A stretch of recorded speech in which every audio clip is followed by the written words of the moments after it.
اعوذ باللہ السمیع العلیم من الشیطان الرجیم بسم اللہ الرحمن الرحیم صلی اللہ علی حبیبہ سیدنا محمد وآلہ واصحابہ وسلم۔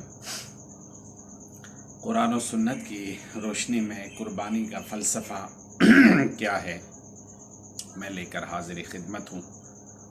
اللہ رب العزت میری اس حاضری کو اپنے بارگاہ میں قبول فرمائے۔ قربانی عربی زبان کے لفظ قرب سے ہے، جس کا مطلب ہے کسی شے کے نزدیک ہونا۔ قرب کا متضاد دوری ہے۔ قربان قرب سے مبالغے کا صیغہ ہے۔ امام راغب اصفہانی رحمۃ اللہ تعالی علیہ قربانی کا معنی بیان کرتے ہوئے لکھتے ہیں کہ قربانی وہ چیز ہے جس کے ذریعے اللہ کا قرب حاصل کیا جائے، اور شرع میں قربانی جانور ذبح کرنے کو کہتے ہیں۔ قرآن مجید فرقان حمید برہان رشید کے اندر قربانی کا لفظ 3 مرتبہ استعمال ہوا ہے، مختلف جگہ پر، مختلف مقامات پر۔ ان میں سے پہلا مقام جہاں پر قربانی کا لفظ استعمال ہوا ہے، اس کو میں پڑھنے کی سعادت حاصل کرتا ہوں۔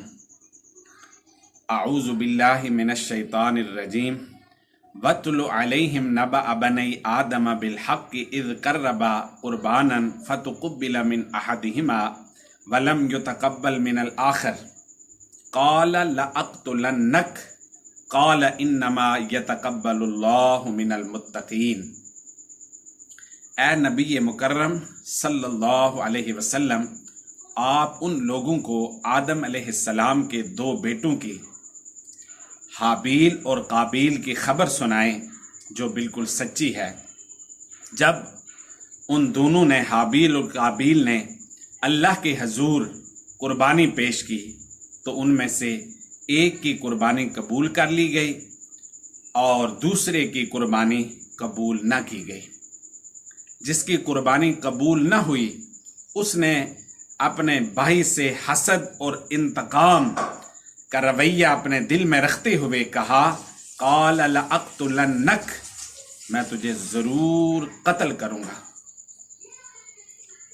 اب حابیل نے جواباً کہا کہ انما یتقبل اللہ من المتقین، بے شک اللہ تعالیٰ پرہیزگاروں سے ہی نیاز قبول فرماتا ہے۔ تو یہ وہ پہلا لفظ ہے قربانی کا کہ جس جگہ پر لفظ قربانی استعمال ہوا ہے، اس مقام کو میں نے آپ کے سامنے ان آیات بینات کو پڑھنے کی سعادت حاصل کی ہے۔ اب دوسرا مقام جہاں پر قربانی کا لفظ استعمال ہوا ہے، منسک۔ وَلِكُلِّ أُمَّةٍ جَعَلْنَا مَنْسَكًا لِيَذْكُرُوا اسْمَ اللَّهِ عَلَى مَا رَزَقَهُمْ مِنْ بَهِيمَةِ الْأَنْعَامِ فَإِلَٰهُكُمْ إِلَٰهٌ وَاحِدٌ فَلَهُ أَسْلِمُوا وَبَشِّرِ الْمُخْبِتِينَ۔ اور ہم نے ہر امت کے لیے ایک قربانی مقرر کر دی ہے تاکہ وہ ان مویشی چوپائیوں پر جو اللہ نے انہیں عنایت فرمائے ہیں، ذبح کے وقت اللہ کا نام لے۔ فَإِلَٰهُكُمْ إِلَٰهٌ وَاحِدٌ، پس تمہارا معبود واحد ہے۔ فَلَهُ أَسْلِمُوا، پس تم اسی کے فرما بردار بن جاؤ۔ وَبَشِّرِ الْمُخْبِتِينَ، اے حبیب مکرم صلی اللہ علیہ وآلہ وسلم، عاجزی کرنے والوں کو آپ خوشخبری سنا دیں۔ اور تیسرا لفظ قربانی کا جو قرآن پاک میں استعمال ہوا ہے، سورۃ الکوثر کے اندر، سبحان اللہ، اِنَّا أَعْطَيْنَاكَ الْكَوْثَرَ فَصَلِّ لِرَبِّكَ وَانْحَرْ إِنَّ شَانِئَكَ هُوَ الْأَبْتَرُ، بے شک ہم نے آپ کو ہر خیر اور فضیلت میں بے انتہا کثرت بخشی ہے۔ فَصَلِّ لِرَبِّكَ وَانْحَرْ، پس آپ اپنے رب کے لیے نماز پڑھا کریں، اور قربانی دیا کریں، یہ ہدیہ تشکر ہے، نماز پڑھنا اور قربانی کرنا۔ فَصَلِّ لِرَبِّكَ وَانْحَرْ إِنَّ شَانِئَكَ هُوَ الْأَبْتَرُ، بے شک جو آپ کا دشمن ہے وہ بے نسل اور بے نام و نشان ہوگا۔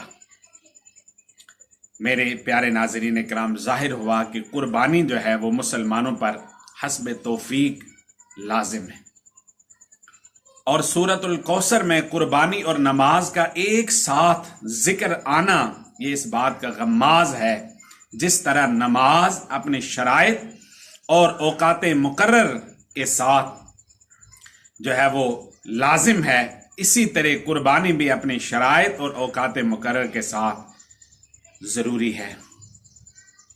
پیارے ناظرین کرام، جس طرح نماز کے لیے کوئی جگہ یا کسی خاص مقام سے اس کو مقید نہیں کیا گیا ہے، تو بالکل اسی طرح قربانی کی بھی کسی مخصوص جگہ کے لیے نہیں ہے، بلکہ ہر جگہ کے مسلمانوں کے لیے حکم شرعی ہے۔ اسی طرح احادیث مبارکہ کی اگر ہم بات کریں تو حضرت عائشہ صدیقہ رضی اللہ تعالی عنہا سے روایت ہے کہ رسول پاک صلی اللہ تعالی علیہ وآلہ وبارک وسلم نے ارشاد فرمایا، ابن آدم نے قربانی کے دن خون بہانے سے زیادہ خدا کے حضور پسندیدہ کوئی کام نہیں کیا۔ بے شک قیامت کے دن جانور اپنے سینگوں، بالوں اور کھروں کے ساتھ آئے گا، اور بے شک خون زمین پر گرنے سے پہلے اللہ کے ہاں مقام قبول میں پہنچ جاتا ہے، لہذا خوش دلی سے قربانی کیا کرو۔ سبحان اللہ۔ میرے پیارے ناظرین کرام، جن لوگوں نے سنت ابراہیمی کو ادا کرنا ہے، اس عظیم مشن کے اوپر چل کے اس عظیم کام کو سر انجام دینا ہے، آپ دیکھیے کتنا بڑا یہ عظیم عمل ہے، کتنا بڑا یہ کام ہے، کتنی بڑی یہ سنت ہے۔ سبحان اللہ۔ مشکات شریف کے اندر حدیث شریف ہے، پس جو قربانی صدق اور اخلاص سے دی جائے، اس قربانی کے خون کا قطرہ زمین پر گرنے سے پہلے وہ اللہ کی بارگاہ میں شرف قبولیت پا جاتی ہے۔ سبحان اللہ۔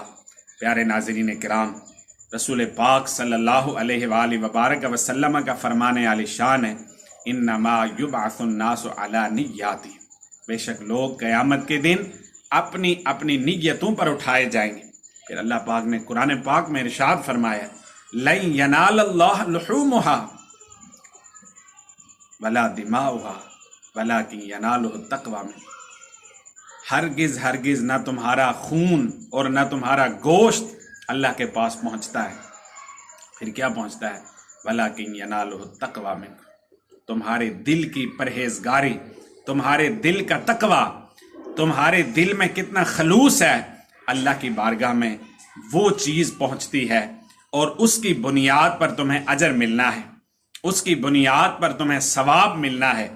رسول پاک صلی اللہ تعالی علیہ وآلہ وبارک وسلم کا فرمان عالی شان، انما الاعمال بالنیات، بے شک اعمال کا دار و مدار نیتوں پر ہے۔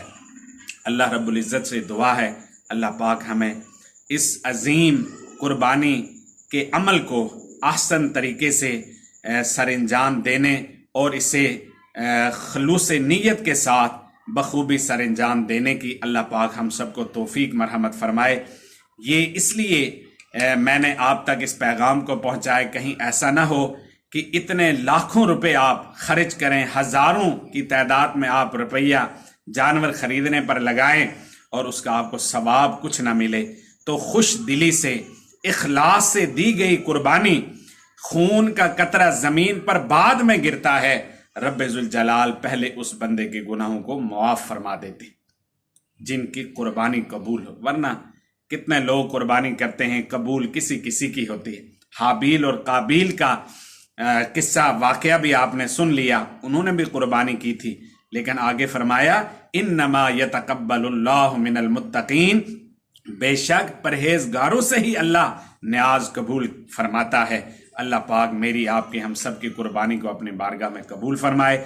فی امان اللہ و رسولہ صلی اللہ علی حبیبہ سیدنا محمد و آلہ و اصحابہ وسلم.